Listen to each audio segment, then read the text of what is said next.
नमस्कार मित्रांनो, आज आपण महाराष्ट्रातील जिल्ह्यांची निर्मिती हा अतिशय महत्त्वाचा टॉपिक समजून घेणार आहोत. हा टॉपिक MPSC सरळ सेवा त्याचसोबत पोलीस भरती, तलाठी भरती सर्व कॉम्पिटिटिव्ह एक्झाम्समध्ये वारंवार विचारला जातो. मित्रांनो, 1 मे 1960 रोजी महाराष्ट्र राज्याची स्थापना झाली. तेव्हा जिल्ह्यात फक्त 26 जिल्हे होते, परंतु लोकसंख्या, प्रशासनिक सोयी आणि विकास लक्षात घेऊन नंतर नवीन जिल्ह्यांची निर्मिती करण्यात आली.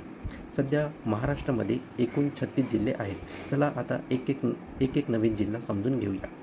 1 मे 1981 रोजी रत्नागिरी जिल्ह्यातून वेगळा करून सिंधुदुर्ग जिल्हा हा तयार करण्यात आला. त्याच दिवशी म्हणजे 1 मे 1981ला छत्रपती संभाजीनगर जिल्ह्यातून वेगळा करून जालना जिल्हा निर्माण करण्यात आला.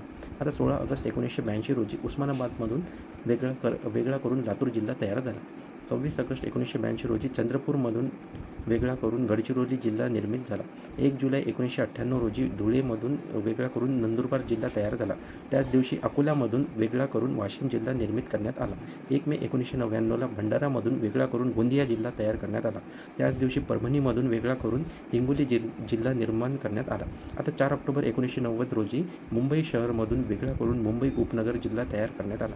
आता सर्वात नवीन जिल्हा म्हणजे पालघर हा 1 ऑगस्ट 2014 रोजी ठाणे जिल्ह्यातून वेगळा करून निर्मित करण्यात आला. मित्रांनो, या टॉपिकवर एक्झाम्समध्ये डायरेक्ट क्वेश्चन किंवा मॅच द फॉलोइंग किंवा डिस्ट्रिक्ट फॉर्मेशनवर क्वेश्चन विचारले जातात. त्यामुळे डेट्स आणि पॅरेंट डिस्ट्रिक्ट नक्कीच लक्षात ठेवा.